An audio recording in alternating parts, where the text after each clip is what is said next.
With Paige Bueckers and the UConn Huskies front and center this season in women's basketball, some fans are starting to question Geno Auriemma's coaching style and wondering if it's truly what's best for Paige. Is Geno Auriemma's tough love approach crushing Paige Bueckers? Is potential? You might be thinking, no way, he's the GOAT of women's basketball, but hold on, because we're about to show you why Bueckers might actually be better off without him. We're diving deep into Geno's old school methods and how they might be holding back one of the most talented players in college basketball. Trust me, you don't want to miss this. Remember when Geno Auriemma was the undisputed king of women's college basketball, 11 national titles, a parade of All-Americans and legends like Diana Taurasi, Brianna Stewart, and Nifa Collier, all trained under his watch. He was head coach at UConn when I was even going to college. This man has been around. He is arguably the greatest college basketball coach of all time, at least on the women. He built a legacy so dominant his reputation seemed bulletproof, but now the cracks are starting to show and fans are asking questions they never thought they'd ask about the legendary UConn coach. Recently, some fans were taken aback by some of the things that he had to say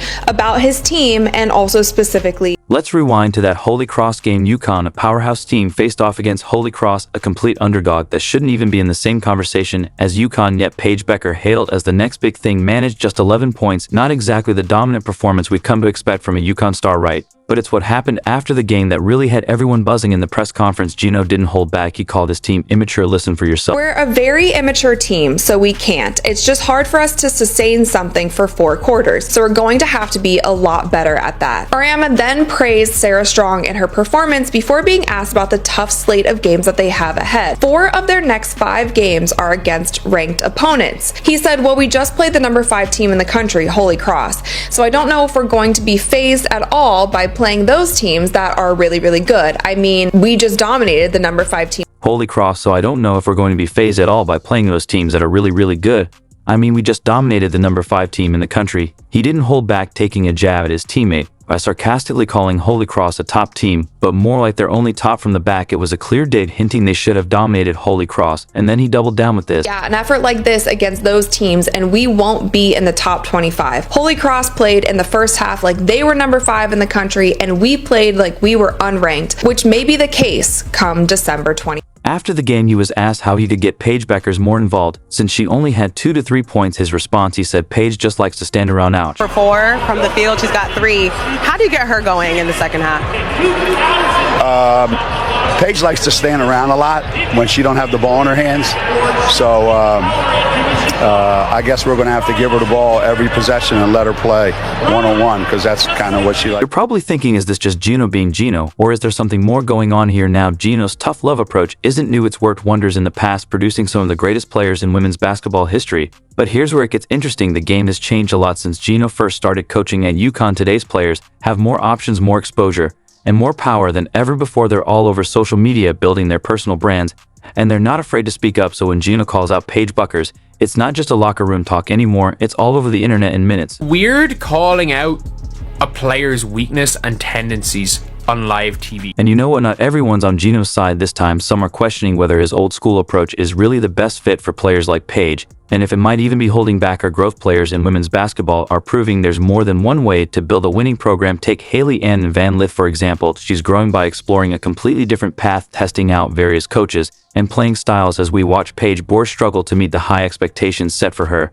and see other programs rapidly catching up to UConn, we can't help but wonder, is Geno's approach still the right one? With the landscape of women's basketball evolving so quickly, is his old school style still the key to success, or is it time for a new direction? Certain mindset, a certain skill set, a certain whatever. It is a well-oiled machine and it has worked. It definitely has worked. They have a ton of championships, but until recently, they are starting their teams. Iowa beat them in the Final Four last season. South Carolina has been on a tear. We have LSU. Tennessee is back in the mix. We have Notre Dame coming up. Like, we have TCU. We have Duke. I'm going to call the 2 teams that Ariana and Aaliyah are on. There are these great programs who are taking a new age style of basketball when it comes to coaching, when it comes to system, and when it comes to how you're letting. Truth is, we might be seeing a big shift in women's college basketball. Geno's methods, the ones that built the UConn dynasty, might not be clicking with this new generation of players. And if the greatest coach in the game's history can adapt well, that's when things start to get really interesting. Now, you might be thinking Paige Bueckers is just struggling under Geno's system, but what if the real problem is in Paige's own head? There's this interesting quirk in her game that Geno mentioned.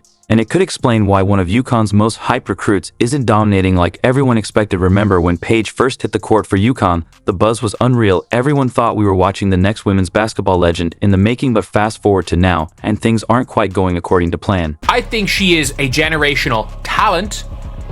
Like, very much, let's repeat, talent. She's a generational talent. She is, at the minute, not performing at a generational level. She has that ability to do that. It's just, it's a mentality shift. And in this game, in the first half, she was horrific. And in the entire game, she shot the ball, I think, 9 times. Let's break down the numbers. Paige's stats this season are solid, but they're not living up to the sky-high expectations for someone hailed as the next big thing. Her scoring average has dipped, and her shooting percent falls short of what you'd expect from a player of her caliber. For example, in the first half of the game, she only attempted 9 shots, a surprising stat for someone of her talent. Oh, she shot it 9 times. It was against bad competition. Against good competition, she plays better. But she got double teamed every time she caught the ball, and she was perfectly happy giving the ball to her teammates. And I don't mean like using her gravity to her advantage. She was perfectly happy. I'm going to get double teamed and I'm being face guarded, so I'm just going to stand in the corner and not even try to get the ball. I'm going to stand in the corner and do nothing. So what's going on here? Is Paige just in a slump, or is there something deeper at play? To answer that, we need to break down Paige's playing style and how it fits into Geno's system. Geno, let something slip about Paige that's got everyone buzzing. He mentioned she hates players who shoot 30% and take 25 shots a night. On the surface, it sounds great. Who wouldn't want an efficient player?